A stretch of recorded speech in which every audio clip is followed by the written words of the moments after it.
انت ازاي في 2025 ومش بتطلع كذا دولار من الداتا اناليسيس؟ محتاج تتعلم البيزنس اللي انت شغال فيه، تربط الاستاتستكس بالبيزنس. طب انا اعرفك عشان اعمل لك ريفيرال، صح؟ ترشحني كده يا باشمهندس ياسر، ازاي حضرتك؟ الموضوع والله العظيم فعلا 3 شهور عشان يجي لي اول انترفيو، وبعد كده اترفضت بعد في الانترفيو دي. طب انت كلمنا بقى على الانترفيو بتاعتك انت.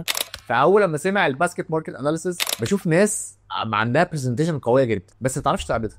فكان البروجكت ايه؟ ان احنا عايزين نعمل اناليسيس للبيشنت جيرني. خلينا نقول ان كلمه السر انك تبيلد عليه محلل بيانات.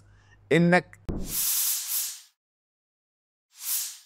ياسر باشا، ازيك يا عم كريم؟ اخبارك يا ريس؟ الحمد لله. الحمد لله.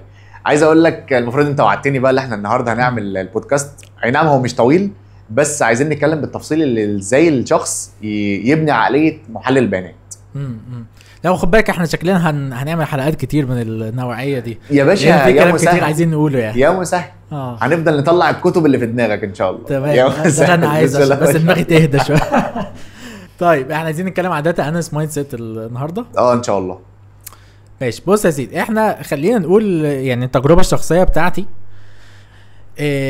انا فعلا ما بنيتهاش كويس الا اما دخلت. طبعا مش بقول ان لازم الناس تعمل نفس التجربه دي، بس دي التجربه بتاعتي، ممكن الناس تتعلم منها يعني تقلدها ايا كان، ان شاء الله يبقى فيها فايده. انا ما بنيتش كويس الداتا اناليسيس مايند سيت دي الا لما دخلت التيم جروس تيم بتاع كريم. ايوه. التيم ده كان فايدته ايه؟ ان هو ده التيم البيزنس اللي هو اصلا بياخد الاكشن، واخد بالك؟ فانا ما بقيت جزء من التيم اللي بياخد الاكشن، اتعلمت ازاي هم بيفكروا في الاناليسيز بيزد اون الاكشن اللي هم عايزين ياخدوه. اوكي. يعني اكشن اورينتد زي الايه. أيوة. حرف الايه في حته السمارت. فمن هنا ابتديت اتعلم بقى القصه دي، ان انا الاناليسيز بتاعتي انا اللي باخد الاكشن ايه عليها، او التيم بتاعي هو اللي بياخد الاكشن عليه، فبشوف اثر الاكشن ده. مش بس كده، الحته بقى المنتور شيب دي اللي انا دايما بقولها، ان انا اجي اعمل اناليسيز حلو.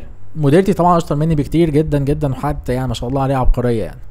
فلاقي ايه نفس الداتا اللي انا عملت عليها وقعدت بقى وقت طويل اعمل فيها اناليسيز وعامل بقى جايب انسايتس وبتاع، الاقيها هي فكرت بالداتا بطريقه مختلفه خالص، طلعت منها انسايتس مختلفه واخدت منها اكشنز مختلفه. فبالطريقه دي ابتديت ان انا اتعلم منها المايند سيت دي. فانا طبعا ناس كتير تانيين كانوا في التيم، ناس شاطره جدا، هنود بقى، كانوا هنود رهاب يعني. كان نفس البروجكت بالظبط، نشتغل مع بعض، الاقيه هو بسبب الخبره بتاعته والمايند سيت بتاعته بيطلع حاجات تانية.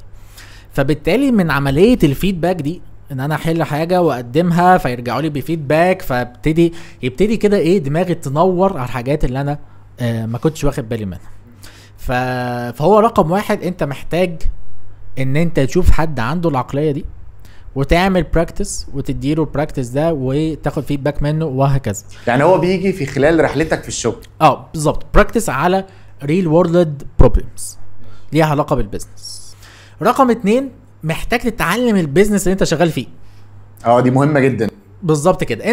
انا مثلا شغال في الجروس، محتاج بقى افهم يعني ايه جروس هاكينج، يعني ايه بقى موضوع سي ار ام، يعني ايه اعمل كاستمر جيرني. ما ينفعش ابقى كده خبط لازق عمال بديهم ارقام وخلاص. لا، محتاج اخش معاهم في الحته دي. ما ايا كان انت شغال في حتى انت لو انت مش شغال في التيم بتاع البيزنس، وانت بتتعامل انت مثلا في الاي تي وهم في البيزنس، وتتعامل معاهم ريبورتات ومش عارف ايه، اقعد اسالهم ليه انت ليه عايز التقرير ده، ليه عايز الداشبورد دي، ليه عايز الاناليسيس دي. اقعد افكر معاهم، افهم الكي بي ايز اللي هم بيفكروا فيها، افهم المصطلحات بتاعتهم. يعني لما نيجي يقول لك ناس بتوع الماركتنج دايما عايزين يعملوا كاستمر سيجمنتيشن. يعني ايه بقى سيجمنتيشن والكلام ده؟ الله ينور عليك، خش اقرا شويه يا عم. يعني ايه كاستمر سيجمنتيشن؟ يعني ايه بيعملوا سيجمنتيشن بيزد اون الديموغرافيكس، وبيزد اون البيهيفيرال سيجمنتيشن، وبيزد اون كذا وكذا. ده حتى في سايكولوجيكال. ايوه، وده فايدته ايه وهعمله ايه والهدف من وراه ايه وهكذا. فانت ما يبقى عندك المايند سيت دي، يجي يقولوا لك عايزين نعمل 1 2 3، تقول لهم لا ثانيه واحده، احنا ممكن نعمل 4 و5 و6. ليه بقى؟ لان انت عندك حاجه متفوقه عليهم. انت عندك الجانب التكنيكال، وانت عينيك عدت على طول، هم ما عندهمش اكسس زي ما انت عندك اكسس على الداتا. يعني خلينا نقول عشان تبلد العقليه دي لازم يكون عندك فضول للعلم. فضول العلم، وكمان البيزنس يعني اللي اقصده يعني فضول للي ده حصل ليه وده عشان خاطر ايه. ما انا لو ما عنديش فضول الفضول مش هسأل. بالظبط الفضول دي وهكذا. حته مهمه قوي. وطبعا كوميونيكيشن سكيلز، لان الناس دي ما هياش فاضيه عشان تعلمها. فلازم انت تكون بتعرف بقى تكومينيكيت كويس جدا. عايز اقول لك يعني في اتصالات مثلا كان في حد يعني دخل التيم، هو كتكنيكال ما كانش شاطر قوي، واخد بالك، بس هو كان عنده كوميونيكيشن سكيلز رهيبه، كان بيعرف بقى يصاحب الناس وبتاع، وبرزنتيشن سكيلز رهيبه وبتاع. فعايز اقول لك اترقى بسرعه جدا، مع انه ما كانش اشطر واحد، بس بسبب الايه الشو، بيعرف يعمل شو وبيعرف يعمل كوميونيكيشن كويس قوي. فحته السوفت سكيلز دي مهمه قوي في شغلانتنا، لان انت دايما بتبريزنت انسايتس بتاعتك، بتبريزنت البلان، مش عارف ايه كلام من ده. دايما محتاج تيمز تانية، بتتعامل مع تيمز كتير قوي، فلو انت بتعرفش تتعامل كويس هتعطل، واخد بالك. بالظبط. فبس فدي تاني حاجه الموضوع البيزنس ده. تالت حاجه محتاج يبقى عندك مهاره ان انت تربط الاستاتستكس بالبيزنس. لا ده دي بقى احنا نتكلم فيها بالتفصيل بقى. يعني انا فاكر ان من اكتر الحاجات اللي طبقت فيها الاستاتستكس كان شغلي في السعوديه، خاصه في مجال الزراعه. كنت دايما عايزين يعرفوا السبب اللي الاثنين فاكتورز بيعروا مع بعض ولا بيوتوا مع بعض وبتاع. فدي طبعا كوريليشن بتطبق الاستاتستكس بحت واتى ثماره. يعني كنا لسه برضو بنتكلم في حته الستاندرد ديفيشن، تطبيقها ازاي في بالزبط. ارض الواقع برضو كانوا عايزين يعرفوا متوسط درجات حراره معينه، وعايزين اوريدي ايه يعتمدوا الكلام ده. فيعتمدوه ازاي من غير ستاندرد ديفيشن؟ فالستاندرد ديفيشن بقى كان هنا هو البوصله اللي فعلا اكدت ان لا حتى المتوسط اللي بالنسبه لكم مقبول ده، لا الستاندرد ديفيشن قال لا ده في تقلبات كبيره جدا وفي مشكله. ودي فعلا تطبيق الاستاتستكس، يعني معاك حق فعلا. والموضوع ده ما هوش سهل قوي، لان انت لو انت مش فاهم ازاي تستخدم الاستاتستكس صح، انت ممكن تطلع ارقام غلط، فبالتالي انسايتس غلط، فبالتالي قرارات غلط. على سبيل المثال مثلا انت ممكن تقول لهم يا جماعه يعني في كي بي اي مثلا مشهور اللي هو متوسط الايه الدخل اللي بيجي لي من الكاستمر الواحد، الايه الاربع او افريج ريفينيو بير يوزر او بير كاستمر او كده، ايه المتوسط الايراد اللي بيجي لي من الكاستمر الواحد. فانت ده لو حسبته غلط، استخدمت مثلا افريج بدل ميديان، او استخدمت ميديان بدل الافريج، ايا كان، هتبوظ الدنيا خالص. لو انت مثلا مش فاهم يعني ايه ستاندرد ديفيشن وده بيعبر عن ايه، لو انت مش عارف تفرق ما بين الاوتلاير اللي انت تشيله والاوتلاير اللي انت تسيبه، ده برضه بيعك الدنيا خالص. في ناس بتقول لك ايه اوتلاير يعني ريموف، لا يا باشا، ده انا عايز اقول لك العكس. يعني معظم الكورسات بتقول كده، نظف الاوتلايرز. عايز اقول لك في الريل وورلد احنا معظم الاوتلايرز بنسيبها اصلا. دي كانت مش يعني بتبقى اصلا اوتلايرز. دي برضه انا برضه اتكلمت معاك في القصه دي، واحنا بنعمل برضه الداتا بتاعت المبادره. كان في اوتلايرز طبعا في المرتبات، كانت ناس حاطه مرتبات يعني كبيره جدا بالظبط. وانا جيت قلت لك احنا ليه انت جيت قلت لي انت استخدمت الميديان ولا المين، فده برضه كان تطبيق الاستاتستكس.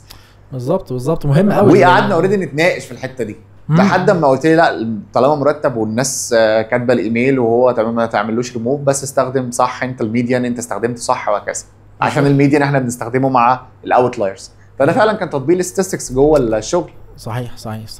فدول يمكن الثلاثه كي بوينتس يعني اللي ايه بتاعت الداتا اناليسيس مايند سيت. في حاجات كتير يعني الكوميونيكيشن بقى اللي احنا اتكلمنا عليها، تتعلم بقى داتا ستوري تيلينج.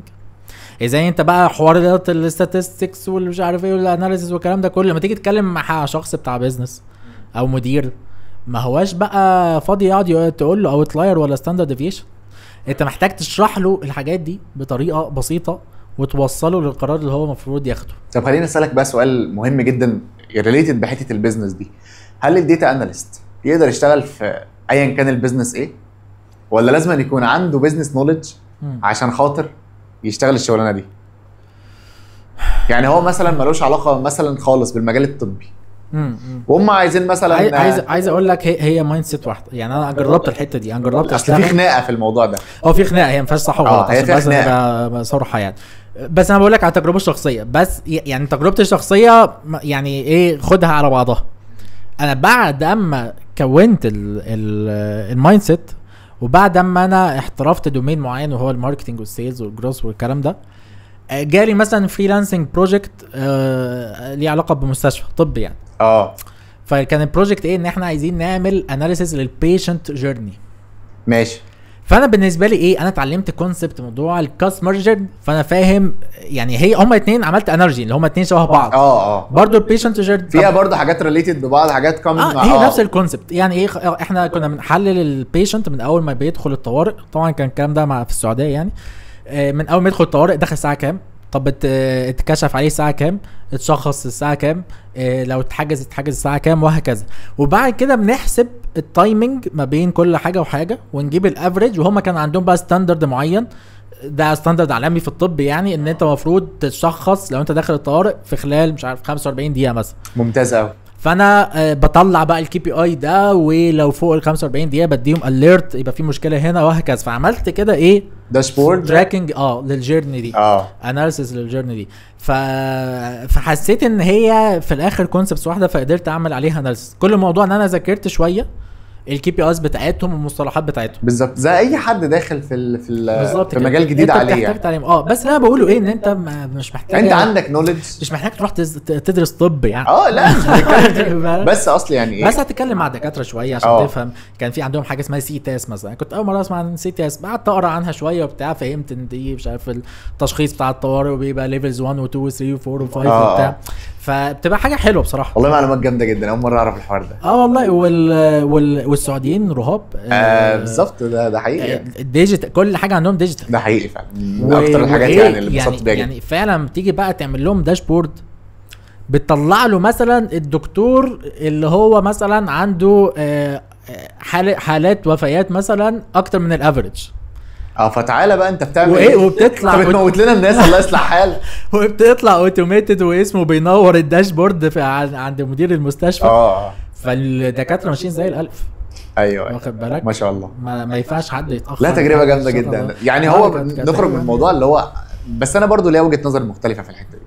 هو يعني خلينا نقول ان هي ليها علاقه بدماغ الشخصيه شويه. يعني في ناس ما بتحبش ان هي تتعلم مجال جديد، عنده مش هنقول فيكسد مايند سيت او عقليه ثابته او جامده، بس خلينا نقول ان في ناس تقول لك يا باشا انا راجل بتاع سيلز وكنت شغال مش عارف وجايبها من تحت فخلينا في التراك ده، وده مش عيب. فهي بحس اصلا اللي بيحب يروح او يشتغل في اكتر من دومين يعني ايه مختلف عن العقليه شويه. هو في حاجه برضو ان اي مجال في التكنيكال سوري اي مجال في التك، سوفت وير بقى انجينيرنج او داتا انجينير، اي حاجه في التك هي محتاجه تعلم كتير. يعني انت عمال بتتعلم، التعلم ما بيقفش. هو المجال كله تعلم، اي مجال تقني فعلا فيه بالظبط، اي مجال تقني. فانت لو انت مالكش في القصه دي ما تخشش اصلا مجالات التقنيه.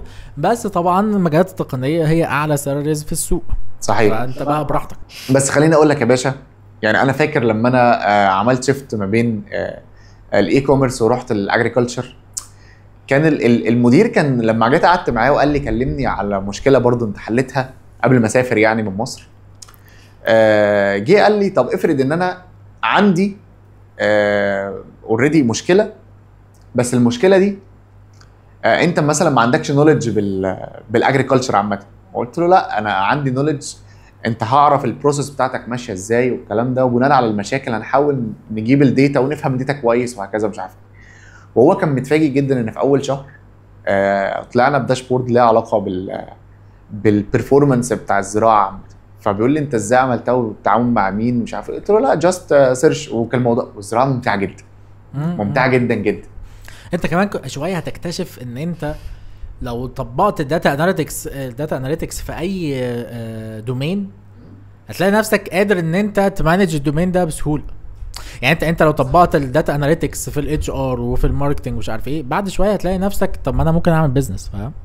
فانت ممكن تقود بزنس. كان في كود بيتكلم في الموضوع ده، داتا اناليسيس. if you can measure it you can't manage it. بالظبط. لا if you can't measure it you can't manage it. بالظبط صح. بس لو بتعرف تقيسها، يعني لو بتعرف تقيس البيزنس وتشوف هتعرف تمانج. هتعرف دي. انت مش لازم تعمل حاجه بنفسك. يعني انت مش مهندس زراعي هتنزل تزرع ولا هتجيب المكان. بس انت ممكن انت تفتح شركه وتجيب مهندسين وهتعرف تدير هؤلاء المهندسين بسبب ان انت تقدر تحط لهم كي بي ايز وتقدر تتراك الكي بي ايز وتحللها وهكذا. فانت تعرف تدير الناس دي. انما لو اللي ما بيعرفش يحلل البيانات بيبقى صعب قوي يدير تيمز تانية هو مش فاهم في الدومين بتاعهم. انت اي شركه انت هتعملها انت مستحيل تكون فاهم في كل الدومينز. بقول لك ما هي برضه من ضمن الحاجات برضه هي بتتفق على العقليه، بس برضه خلينا نقول عشان ما نحدش عن الموضوع بتاعنا. احنا عايزين نعرف طيب هل في اوريدي كورسز معينه او كتب معينه الناس من خلالها تبتدي ان هي يعني تفهم اكتر ازاي هاو تو بيلد والكلام ده. يعني خلينا نقول ان كلمه السر انك تبيلد عليه محلل بيانات انك تسولف بروبلم. بالظبط كده. بص هو الكورسات فيها بصراحه يعني قليله شويه في السوق، خصوصا المحتوى العربي، يعني ربنا يوفقنا كده ونحاول نعمل حاجه عربي يعني. بس المحتوى الاجنبي ممكن نتكلم على كتب، يعني ممكن نتكلم مثلا على بروبلم سولفينج بوليت بروف، ده كتاب محترم قوي اللي في المكتبه جنبي ده. انا هموت واخده وانا ماشي على الناس بتوع ماكنزي. اي حاجه تبع ماكنزي حلوه قوي. كان في بروجرام عاملينه اسمه ماكنزي فورورد، لان هو بتوع ماكنزي هم اصلا اخترعوا بروبلم سولفينج فريم وركس وكده. ده حقيقي. عندنا انت بقى ممكن تكلمنا على الكورس بتاع جوجل. طبعا انا ما اتفرجتش عليه بنفسي، بس يعني انت شكرت لي فيه. طيب خليني اقول لك ان دبلومه جوجل اي حد في الداتا اناليسيز عارفها، وهي دبلومه مشهوره جدا، بس اللي يفهمها او يدرسها صح ويعرف هم عايزين يقولوا ايه ما بين السطور هيكون داتا اناليست يعني عنده عقليه حلوه جدا، لان هو بيبدا معاك من السؤال وبيديك دايما امثله. ان دلوقتي كان في شركه ماركتنج عايزه تطبق مش عارف ايه، فبدانا الاول بالمشكله وقعدنا نسال وبعد كده عرفنا ان كذا كذا كذا. فدي حاجه ده اللي انت محتاجه كداتا اناليست. وهو بقى بيديك اوريدي ارتكلز تقراها، وبيديك الميثودولوجيز اللي انت تاخدها، وبيديك اوريدي حاجه اسمها يعني برضو حاجه اسمها ليرنينج لوج.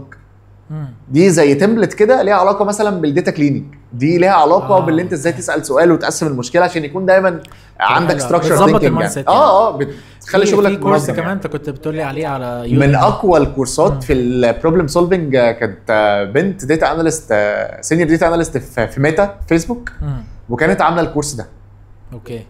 والكورس ده كان يعني حاجه مشابهه كده لدبلومه جوجل، ولكن ده بقى كان بتعلمك البروبلم سولفنج تكنيكس، ازاي بقى تجيب المشكله وتجيب الاسئله وازاي تصيغها والكلام ده. يوديمي عليه شويه حاجات حلوه. انت فكرتني برضو كان في حد عامل ماركتنج اناليتكس كورس في يا باشا ده عارف. انا فاكر الكورس ده مشهور جدا. كنت ده راجل افنى حياته في الماركتنج بالظبط، وجي بيقول لك تعالى بقى شوف انت ازاي تشتغل في الماركتنج از داتا اناليست. بالظبط. فالكورس بتاع البنت بتاعت ميتا دي بتجيب لك بقى مشاكل جامده. يقول لك شركه عايز تجروس، مبيعات واقعه، ازاي نعلي كونفرجن ريت. وبتديك بقى ايه، اول حاجه بتديك ازاي تفكر، وبتعلمك الفريم ورك، وبتقول لك اصلا معلش انت اصلا الشغلانه دي مناسبه ليك ولا لا.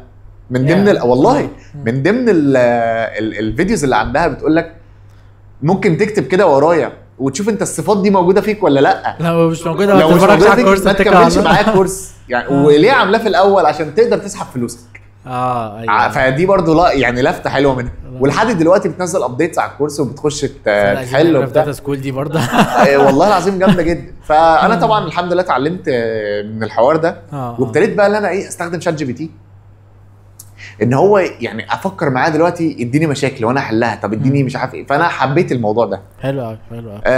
طب انت كلمنا بقى على الانترفيو بتاعتك انت. والله انا مش عارف كان من كام يوم يعني حلو قوي ان احنا نقول للناس من قلب الانترفيوهات بقى ايه اللي بيحصل، وبالذات في حته المايند سيت دي. هل الناس فعلا بتهتم بالمايند سيت في الانترفيوهات؟ انت لسه داخل بقى الانترفيو دي. انا كنت قاعد في امانه الله، فلقيت شركه ريكروتنج بتكلمني، ريكروترز من شركه في دبي، شركه كبيره جدا وعندها فولورز كتير، بتهاير لشركه تانية اضخم منها. اوكي. فطبعا انا انبسطت جدا بالاوبورتونيتي اللي هو ايه، لا ده عايزينك وبتاع. بس طبعا كان عايزين داتا اناليست، ودخلوا على البورتفوليو بتاعي ودخلوا على البروفايل ولو حابب ومش عارف ايه وبتاع. بعد ما عملنا نيجوشيشن يعني واتفقنا على الموضوع، قمت داخل الانترفيو، فلقيت طبعا عايزين حاجات غريبه. يعني عايزين البوزيشن كان اسمه داتا اناليتكس مانجر، فدي كانت يعني داتا اناليست او اناليتكس مانجر اسيستنت مانجر حاجه زي كده يعني. داتا اناليتكس اسيستنت مانجر. اوكي. طيب فما فيش مشكله. المهم يعني دخلنا. المفاجاه بالنسبه لي بقى اللي هو ما سالنيش ولا كلمه تكنيكال.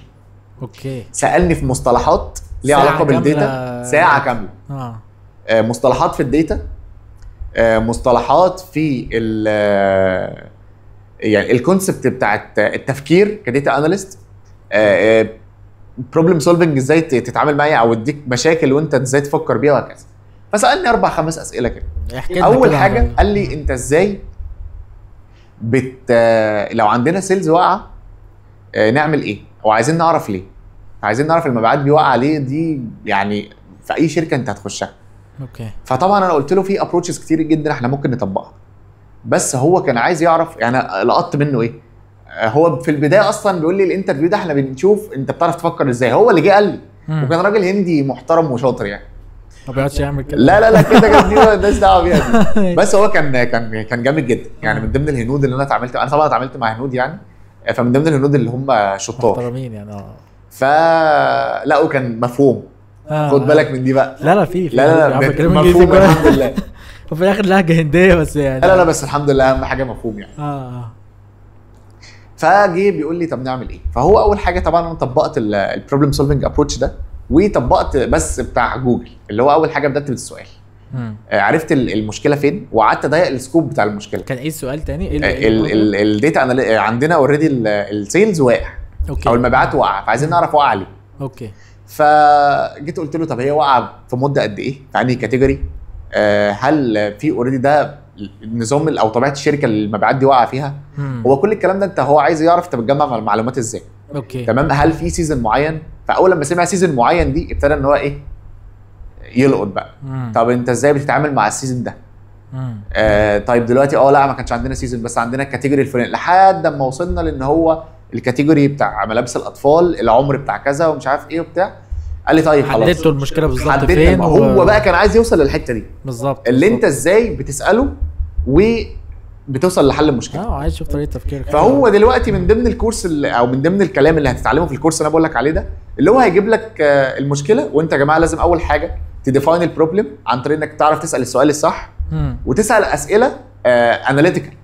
يعني دايما تكوانتيفاي الموضوع، دايما تخليها ايه برسنتج، هاو ماتش، كميه قد ايه، ديكلاين بنسبه قد ايه، عشان حتى لما تيجي تعمل اناليسيس تاني او تيجي تطبق بقى خطه بناء على الاناليسيس بتاعك، كان هو قال لك 30 بقت 40، لما يجي يقول لك بعد كده اصل المبيعات قلت، تقول له ازاي قلت يا باشا، ده كان 30 ودلوقتي 40، ده زايد 10%. فهي دي القصه. وبعد كده سالني قال لي طيب دلوقتي احنا عندنا فروع بتبيع ملابس، فعايزين نحفز او نفهم سلوك المستهلك او سلوك الكاستمر جوه الستور عشان نحفزه على الشراء، بس عايزين نفهم سلوكه. فطبعا اول حاجه سالته على طبيعه الستور ده عامل ازاي، في منطقه عامله ازاي، الكاستمرز اللي بيجوا له بيشتروا بنسبه قد ايه. هتقول لي طب ازاي ومن انت تحل ايه؟ لا انا لازم تسال كتير جدا، والمحلل شغلته ان هو في الاول خالص بيسال كتير لحد ما قلت له طب احنا ممكن نعمل حاجه كويسه جدا، ان احنا نطبق كونسبت الباسكت ماركت اناليسيس. حلو. فاول لما سمع الباسكت ماركت اناليسيس قال بس يعني لقيته ايه، هو ما بيضحكش. فلقيته ابتسم كده وعمل كده وابتدى ان هو ايه، شكلك فاهم يا نص. مش شكلك فاهم، هو بس كان عايز يعرف الكلام ده. ايوه. فهو لما جه قلت له الباسكت ماركت اناليسيس قال لي طب حلو، يعني قال لي طب جميل، طب دلوقتي احنا عايزين نعرف، احنا بنجمع دلوقتي، انت قلت لي هنطبق دلوقتي الباسكت ماركت اناليسيس، تمام؟ طب هستفاد بيه في ايه؟ والله احنا هنستفاد بيه ان احنا هنجمع او هنفهم السلوك بتاع الشراء، والناس بتحط ايه في الباسكت واللي هم بيشتروه، تقدر من خلال ان انت تعمل باندلز، تعمل مش عارف ايه، ترص الكاتيجوري بتاع الملابس، تعرف تعمل اوفرز على حاجه معينه. ما انت دلوقتي بقى عندك اوريدي ايه يعني الاناليسيس بتاع الكاستمر عامه يعني. ايوه. فبعد كده قام رايح للسؤال اللي بعده. طيب تقريبا قال لي اوصف لي مشكله انت استخدمت فيها الداتا واثرت ازاي على القرار. اكسبيرينس بقى بتاعتك. مع ان هو اوريدي انا ذاكر ده في السي في بتاعي. ايوه. بس قول لي انت بقى، انت كاتب اي كلام ولا لا، ولا ماشي ورا يوتيوب فيديو تشرح بالظبط. وبعد كده كلمني، فطبعا جيت قلت له ده 1 2 3 4 ومش عارف ايه. وعلى فكره قلت له مشاكل عاديه جدا وصغيره جدا، بس كانت مشكله وانا حلتها. حلو قوي. وفي مشاكل قلت له والله ده كان في 1 2 3 4 وحليناها، والشركه خدت عليها قرار 1 2. ف ده الكلام يعني. وفي الاخر بقى قال لي طيب احنا عايزين نعرف بما انك اشتغلت بقى ايه في السعوديه واشتغلت في مصر، من وجهه نظرك لو هتلخص المايند سيت بتاعت الكاستمر في الشراء، الفرق بين السعوديه ومصر، المصري والسعودي، فطبعا ده ملوش علاقه بالداتا خالص. يعني هو برضو لا ايه، ده بيزنس بحت، ده بيزنس بحت كده. فجيت قلت له والله الشعب السعودي من ضمن الناس اللي معتزه جدا بالثقافه بتاعتها. اوكي. وهم دايما بيحبوا الحاجه اللي بيكون عليها علم بلادهم وبتاع، وطنيين. وطنيين جدا يعني. وفي نفس الوقت المصريين قال لي طب دلوقتي انت اشتغلت في نون، فقال لي دلوقتي انت اشتغلت ايه في اي كوميرس، انت دلوقتي الاي كوميرس اللي اشتغلت فيها دي كنا عايزين نعرف انت طبيعه الشراء او سلوك الشراء بالنسبه للناس. طبعا انا ما كنتش يعني ماليش دعوه بحته سلوك الشراء دي، بس انا كلمته قلت له انا هكلمك من الجزئيه بتاعتي ككاستمر بشتري من الاسواق دي. انا واحد بحب العروض، بحب المنتجات 1 2 3، ودايما المصريين عندهم الثقافه دي. وقعد بقى الكلام يعني ايه يدور في المرحله دي لحد ما خلصنا الانترفيو. الشاهد من الموضوع اللي انا كنت خارج، طبعا انا كنت متوتر جدا. انا ما بحبش احل امتحانات وانت عارف حاجه زي كده كويس. ايوه يعني 90% انا بس اظن انت اتعلمت كتير جدا من الانترفيو ده اللي احنا عايزين نقوله للناس بقى. يعني الحمد لله خش في الانترفيو بقلب جامد، انت المستفيد. يعني هو اللي ممكن يكون ايه ضيع وقت خلي بالك الاستفاده. تسلم يا باشا. لا بس تسلم. انا اقصد ايه هو اللي ايه هو ما استفادش حاجه. يعني هو عمال بيعمل انترفيوهات لناس كتير بالظبط. هو كده كده عنده النولج وبيتست بيها. بالظبط. هو انت اللي بتستفاد. بالظبط صح، واخد بالك. ده حقيقي. بس في حاجه يا باشا، هو يعني يعني مهما انت عكيت هو هيبقى مؤدب معاك، فاهم؟ بالظبط. فالناس ليه بتتوتر؟ يعني انت ممكن تقول لنا برضو شويه نصايح على ازاي مع واحد ما يتوترش في الانترفيو. اهم حاجه تحضر كويس جدا، وتحضر كويس جدا دي حط تحتها 400 خط. ودايما اللي بيكون مثلا انا الانجليش بتاعي مش احسن حاجه، يعني عادي. هو دي برضو تجربه صعبه ان انت تخش في انترفيو كله انجليزي. يعني دي برضو كانت تجربه، بس انا بالنسبه لي انا حضرت لها ازاي بقى وكده. هقول لك حاجه. انا لما كنت بتعامل مع الهنود عندهم، وانا عارف ان الشخص اللي هيعمل انترفيو هندي، لما كنت بتعامل مع الهنود انا عارف ان الهنود مش بيركزوا على الانجليش. هم بيركزوا على اللي انت توصل لهم معلومه ويفهموك زي اي حد في الحياه. صحيح. بس ده مش دليل ان انت تجاوب الاسئله بشكل يعني جراماتيكلي غلط. يعني مهم ان انا اكون عارف اتكلم واوصل معلومه غض النظر بقى. وبس هو برضو في حد لما جيت استشارته قال لي انت كان يعني لو هتريت الانجليش بتاعك في الموضوع عامل ازاي؟ قلت له والله انا مش عارف، يعني انا اديته والحمد لله ما عطلتش ولا ولا ولا، بس طبعا كان في حاجات انا مش عارف اصيغها بشكل كامل، بس حاولت اوصل المعلومه يعني. وهو فهمني. قال لي هو ممكن يكون عشان خاطر انت كنت داخل على اناليتكس مانجر او اسيستنت مانجر، فانت بتتعامل مع سي او، ودي شركه انت بتقول القائمين عليها قائمين امريكيين وبتاع، مالتي ناشونال وبتاع، فانت لازم تكون على مستوى اكسبرت في حاجه معينه. وده برده كان حاجه ليا انا اللي انا ارجع فيدباك. ما هو ده اهميه الانترفيو، انت تعرف ايه اللي ناقصك وتروح تكمله. بس هم ما ادونيش طول ما انت ما دخلتش انترفيو. الغريبه بقى ان الشركه دي ما ادتنيش فيدباك. الدنيا بتبقى زحمه، هو بيعمل انترفيوهات لناس كتير وبتاع، اصل ده بيحصل لي كتير قوي. صحيح. انا عايز اقول لك ساعات بنسى اصلا ان انا ارد على الناس اللي هي ريجكتد واقول لها، ودي حاجه بتزعلني، بس الدنيا مشغولين جدا. صحيح. فزي تحضر كويس جدا، تتمرن على الاسئله وما تالفش. يعني هو من ضمن الاسئله اللي هو سالهاني مش عارف كان قال لي ايه كده، فقلت له والله للاسف انا ما عنديش معلومه عن الجزئيه دي. ف يعني قعد يقول لي ايه ده عادي جدا مفيش مشكله مفيش مشكله. احترمك يعني اللي هو ايه مش شرط ان انت تفتي يعني. عادي. يعني انا مثلا حته الباسكت ماركت اناليسيز ممكن ما كنتش طبقتها مليار المية، بس انا عارف الكونسبت. ايوه. وده فعلا تطبيقه في 1 2 3 4 وبتاع. فده عادي جدا انك اهم حاجه تحضر الجزئيه بتاعتك وتكون جاهز للاسئله اللي ليها علاقه بانت عملت ايه في الشركه، اثر في ايه، الشركه استفادت بايه، وهكذا. ودي اللي بتبقى يعني معظم الاسئله اللي الناس بتخاف منها. لكن خد امتحان سيكوال وحله. انا بقى بالنسبه لي انا بقى مش هقول لك انا بتوتر، ما اعرفش بقى، مع اني اغلب الانترفيوز اللي انا دخلتها ادخل الانترفيو مش عارف ايه وبتاع، اتوتر، اخرج احل وانا قاعد والله العظيم. فهي حته التوتر دي محتاجه تدريب مختلفه. بس خلينا نرجع للقصه بتاعتك. ننهي ازاي بقى زي الحلقه؟ لا ننهي ايه، احنا قاعدين يا باشا. احنا عايزين دلوقتي نقول ان خلاص الكورس بتاع البروبلم سولفنج ده مهم جدا. ولو انت هترشح لنا، انت قلت لنا كتب اللي هو بتاعت ماكنزي، بروبلم سولفنج بوليت بروف بالظبط. طيب عايزين بقى يا باشا، ده سؤال ليك انت كراجل بتقيم الناس بناء على العقليه بتاعتها. طب لو واحد جونيور بقى وما عندوش اكسبيرينس يعمل ايه؟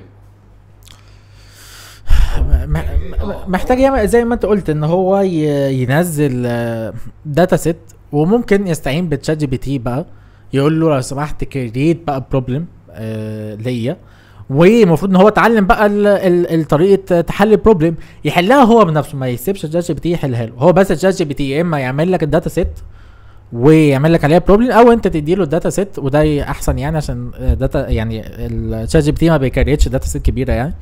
فلا جيميناي يا باشا مفاجاه يعني. جيميناي بيدي داتا كبيره. طيب فانما هو يكريت لك البروبلم وانت تحلها وتخليه بقى هو كانه هو المنتور بتاعك. ادي ده الحل بتاع تشات جي بي تي، ايه رايك؟ طبعا لازم تتعلم ازاي تستخدم تشات جي بي تي صح. يعني في كده حاجه اسمها برومت انجينيرنج، خش سرش عليها وتعلم يعني ايه برومت انجينيرنج عشان تعرف تستخدم شات جي بي تي صح. و يعني هيفهمك بقى ان انت لازم تقول لشات جي بي تي انت اعتبر نفسك منتور وانت خبير في كذا وانتقدني. اصل شات جي بي تي ده ايه بيحب ان هو ايه لما مؤاخذه يسلك لك الدنيا يعني انت زي الفل وبتاع. ايوه صح. فينتقدك بشكل معين، ده اللي المفروض تعلمه له وهكذا يعني. فده انت كجونيور تعمل كده، وطبعا تبريزنت بقى الايه البروجكت دي بشكل حلو في البورتفوليو بتاعك يعني. طب انا عندي ليك اخر سؤالين عشان انت انا عندي ليك اخر سؤالين. اول حاجه دلوقتي الناس بتاعه الداتا ستوري تيلينج، او الناس اللي عايزه تتعلم داتا ستوري تيلينج، انت جيت خلاص انت جيت قلت لنا ان انت من ضمن العقليه بتاعتك انك برضو تعرف تكوميونيكيت وبتعرف تحل مشاكل والكلام ده بالظبط. هل بقى الناس يعني بشوف ناس عندها برزنتيشن قويه جدا بس ما بتعرفش تعرضها، تنصحهم بايه؟ ما هو دلوقتي انا ممكن اسولف البروبلم واعمل لها داشبورد، والداشبورد دي اراعي فيها الداتا ستوري تيلينج والكلام ده. البرزنتيشن بقى اللي انا اقعد قدام المدير وبتاع واعرض الكلام ده، تنصحني بايه عشان ما اقلقش؟ عشان ما يعني ايه اللي المفروض اتعلمه عشان خاطر اوصل للبرزنتيشن سكيلز قويه؟ بص هو الموضوع شقين حلو. في برزنتيشن سكيلز اللي احنا عارفينها بره داتا اناليسيس، اللي هي ايه؟ هي ثلاث اعمده رئيسيين عشان تبقى برزنتيشن سكيلز عندك قويه. اول عمود وده اهمهم البادي لانجوج. البادي لانجوج ده الحاجات دي طبعا علم يعني محتاج تعليم، مش هينفع نقولها كده في السريع. ماشي بس مختصر ان انت البادي لانجوج بتاعتك محتاجه تعبر عن الكلام اللي انت بتقوله. محتاج ان انت عشان ما تبينش ان انت متوتر، في حركات في الجسم معينه محتاج تعملها عشان ما تبينش ان انت متوتر، زي ان انت تفتح ايدك، مش تعمل ايدك كده تحطش ايدك في جيبك، حاجات شبه كده. في حاجات طبعا كورسات في موضوع البادي لانجوج. تاني حاجه غير البادي لانجوج هي التون، التوناليتي بتاعت الصوت، التون بتاع الصوت ده بيفرق في المسج. يعني عملوا احصائيه كده بيقول لك ان المعنى او الفاليو بتاع الرساله 55% منه بيوصل عن طريق البادي لانجوج، 33% بيوصل عن طريق التون، و7% بس بيوصل عن طريق الايه الكونتنت نفسه اللي جوه. طبعا اظن دي مش كامله كده في 100%، بس يعني حاجه في شبه كده يعني. فالشاهد يعني من القصه بغض النظر الاحصائيه دي صح ولا غلط، ان البادي لانجوج مهم، التون، وبعد كده الايه الكونتنت. طيب الكونتنت بقى ده بقى الشق الثاني، ان انت ازاي تحضر البرزنتيشن او الداشبورد او ايا كان عن طريق العلم بتاع الداتا ستوري تيلينج والعلم بتاع الداشبورد ديزاين لو انت عامل داشبورد او كده. بمعنى ايه؟ بمعنى دايما المديرين ما عندهمش وقت. يمكن بعد ما عملت داتا سكول فهمت القصه دي، ان مش بس ما عندوش وقت، انا كمان حاسس ان انا المساحه اللي في عقلي ضاقت. انا مش عايز اسمع ارقام كتير ومش عايز اسمع معلومات كتير، انا عايز مختصر المفيد، فاهم؟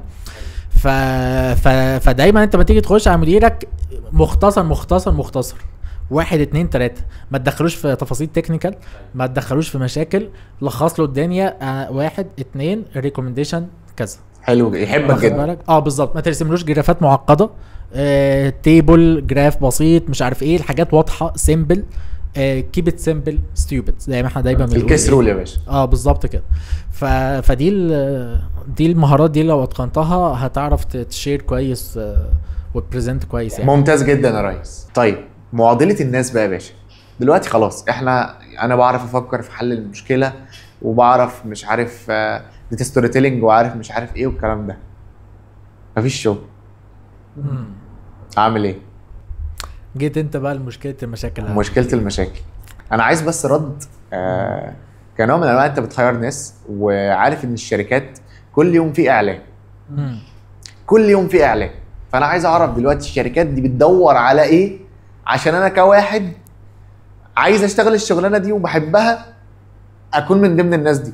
خلينا الاول نقول برضو حاجه كده. دلوقتي احنا بنشوف النوعين من الناس، صح؟ ماشي. في نوع ربنا بيوفقه وبيشتغل وبيقبض سعر رزق يعني ايه خياليه، زي ما شفنا بتاع في الشيت بتاع الاناليسيس بتاع السيرش. وفي ناس مش لاقي اي حاجه خالص. تمام، خلينا نتفق طبعا ان الرزق بايد ربنا سبحانه وتعالى في الاخر. يعني ايه، وفي حاجات اسباب شرعيه تخليك ان انت تجيب شغل زي الاستغفار مثلا، زي الدعاء، حاجات كتير، صلاه وهكذا. وفي اسباب احنا بناخدها، بنسعى وبنعمل.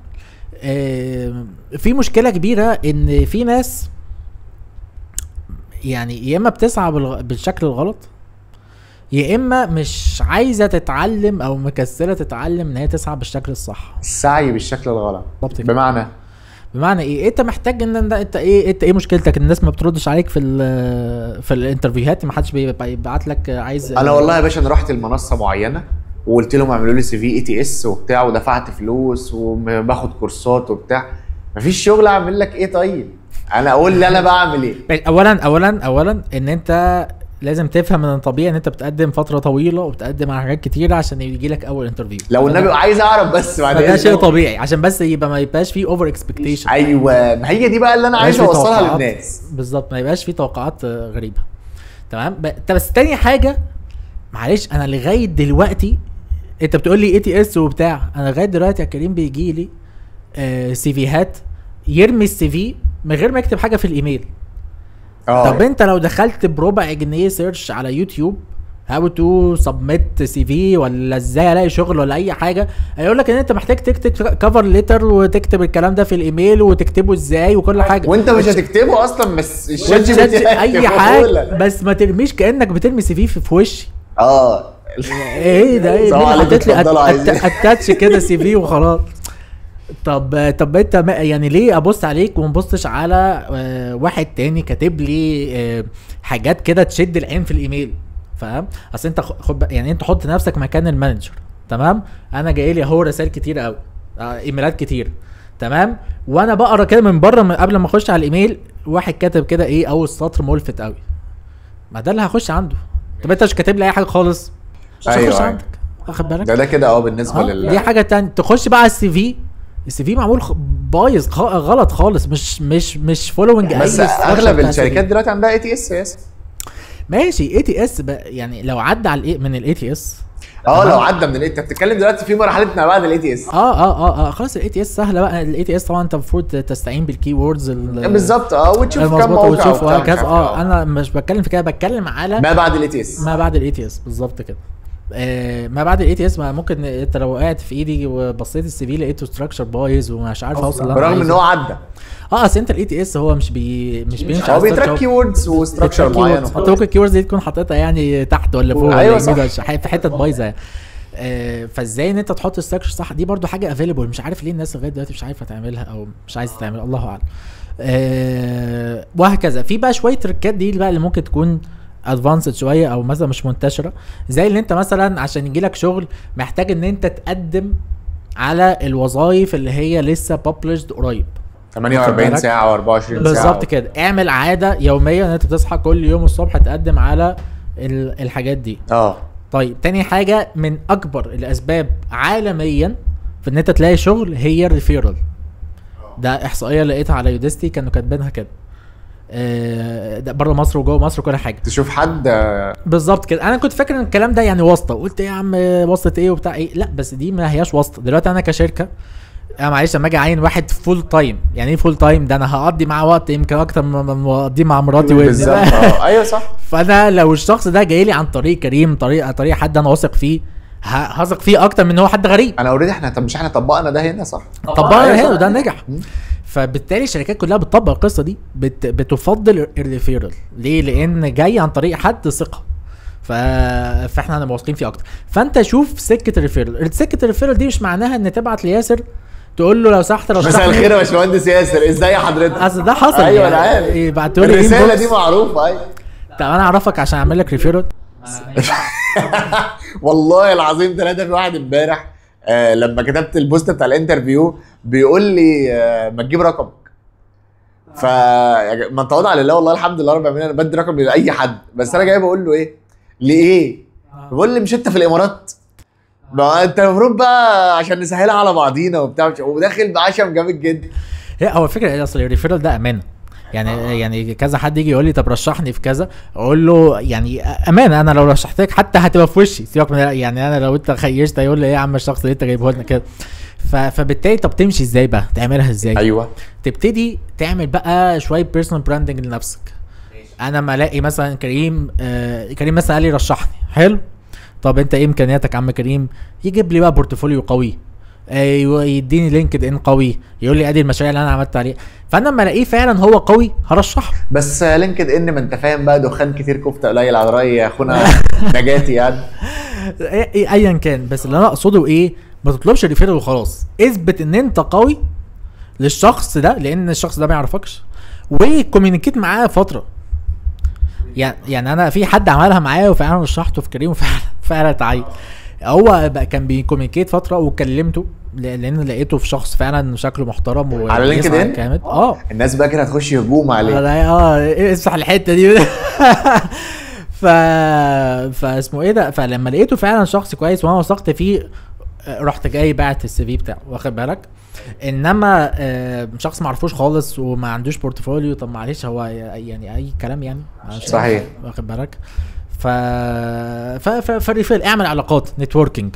ما تعرفش انت ممكن اصل دي حصلت فعلا ساعات، مثلا اقدم في شركه واكتشف بالصدفه ان في حد اعرفه جوه الشركه اشتغلت معاه قبل كده. فانا لما اشتغلت معاه قبل كده وهو اتبسط من شغلي مش عارف ايه، عارف ياسر ده انا عارفه، فهيعرف يعمل ريفيل وهو واثق في ياسر. لو كان عارف ياسر وعارف انه شغله تعبان هيدمر ياسر ده اصلا، ما يعرف بس اهم قدم سلام عليكم. واخد بالك. فدي حته حلوه.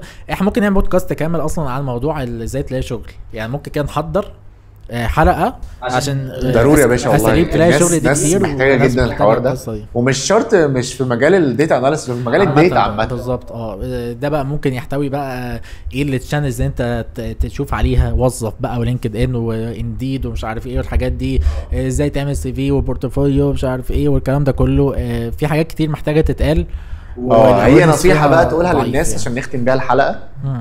نصيحه للناس اللي هي دايما بتجري ورا يعني ايه الترند، اللي هو يقول لك انت المفروض تشتغل ريموت وتعمل مش عارف ايه وتشتغل على موقع الفريلانسنج في الداتا. قول للناس بالله عليك ان الكلام ده كفته والله. يعني انا عايزك انت توضح للناس، لان الناس تجري فعلا، يعني الكورسات بتلعب بطموحات الناس جامد قوي، وانا ما بحبش كده. فانا نفسي اقول لهم والله يا جماعه مفيش الكلام ده. بص هو انت ازاي في 2025 ومش بتطلع كذا دولار من الداتا اناليسيس؟ ما هو احنا برضو عشان برضو في كلامي ما يفهمش غلط في حته السعي وكده، يعني استغفر الله العظيم، انا اقصدش ان انت اما تمشي بالطريقه الصح هتلاقي النتيجه الصح. يعني في ناس كتير وانا منهم جبت اخري في الريسيرش وبتاع وخبره وكل حاجه، وقعد 3 شهور اقدم ما عادش يرد عليا. انت كنت داخل اتصالات على سوفت وير انجينيرنج يا باشا. لا وحتى في كريم انا لما جيت قبل ما اسس داتا سكول كنت بجرب كده اشوف نفسي في الماركت وبتاع، قعدت 3 شهور اقدم على شركات. وانت في كريم؟ وانا في كريم بعد 6 سنين خبره ولا وانت اناليتكس مانجر وما كانش بيجي لي انترفيو حتى. طيب دي انا شايف ان الكلمتين دول كفايه جدا للناس اللي هم يصبروا شويه. بالظبط والله العظيم فعلا 3 شهور عشان يجي لي اول انترفيو، وبعد كده اترفضت بعد في الانترفيو دي، يعني حتى بعد الخبره ومش عارف ايه الكلام ده كله اترفضت عادي خالص. فانت يعني ده شيء عادي. يعني خلينا نقول ان انا بس بقول ان احنا ناخد بالاسباب وندعي ربنا سبحانه وتعالى ناخد بالاسباب الشرعيه وكده، ونصبر ونرضى باللي بيحصل. يعني والله انا رزقي مكتوب لي كذا ارضى بيه. والله ممكن ابقى رزقي مكتوب لي ان انا اقبض 5000 جنيه وابقى عيش سعيد. في واحد تاني بيقبض 50,000 جنيه وعيش تعيس. فاحنا مش عايزين نقعد نجري ورا الفلوس زي بقى. ده ردنا على اللي انت بتقوله بقى، ان لا هو ايه الدولارات وسهله، وازاي واحد يكتب لك بص يقول لك انت عند 30 سنه طب المفروض مش عارف تعمل ديلز بس وخلاص. تضغط جامد قوي على الناس يا اسطى. تضغط جامد جدا على الناس وعلى طموحات الشباب انت تعرف ان مرتب محلل بيانات في شركه اكس مش عارف كام، مش عارف، قمنا عاملين مبادره تعالوا فين المرتبات دي، اوريك من متوسط المرتبات العادي. لا حاجات ضعيفه. يعني اقول للناس متوسط مرتب محلل بيانات في مصر كام؟ لا احنا خد بالك احنا لسه ما عملناش ده حتى الان ما عملناش عينه اسمه ايه ده، ما عملناش عينه نقدر نطلع بيها ارقام بس حتى الان من ناس شغاله على ارض الواقع. هو فكره هو في جاب كبيره جدا، في ناس بتعمل ضرورات فعلا عاليه جدا. بوستات لينكد ان متوسط محلل البيانات في السعوديه وفي الخليج يا جماعه مش الارقام دي. في كده في حاجات عاليه قوي وفي حاجات واطيه قوي.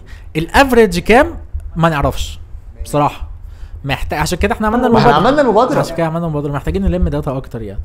بس هنسيب يعني انا هسيب لكم يا جماعه، يعني هنسيب دلوقتي لينك المبادره بحيث ان الناس اصلا تعرف، عشان ما حدش اوريدي يضحك عليها ولا هي برضو تتوقع الورديات يعني. بالظبط.